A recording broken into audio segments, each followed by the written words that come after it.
طبعا الخضار نشفت معايا اهو. هو طبعا الطماطم دي اختياري، انا بحب احطها عشان تدينا نص لون مش اكتر يعني. هنزل بقى كده بالبصل بسم الله. ماشي.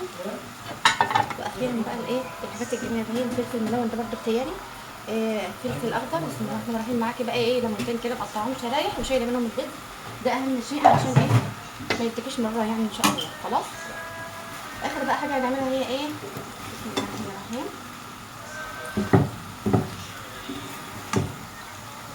شامين بقى الريحه كده والجمال والحلاوه. اخر حاجه بقى معايا التوابل بسم الله الرحمن الرحيم.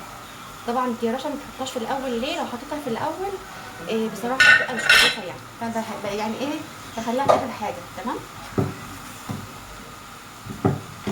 ان شاء الله بقى كده ايه يعني كام دقيقه كده تطلع عليها علشان انا بحب الايه البصل كده والفلفل بيكون باين فيها ما يكونش مستوي ولا هو مهري. خلاص.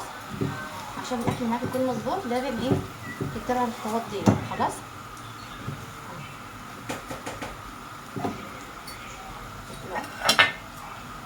الشكل الجميل ده بجد روعه بسم الله ما شاء الله.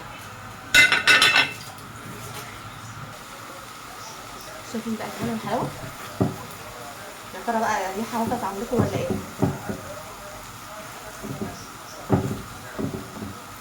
عاوزه كده اوريكم حاطه.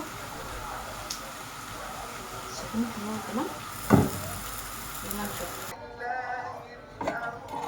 شايفين بقى الجمال والحلاوه بسم الله ما شاء الله. ممكن بقى تاكليها بعيش تاكليها برز. انا عندي برضو رز بايت سخنته.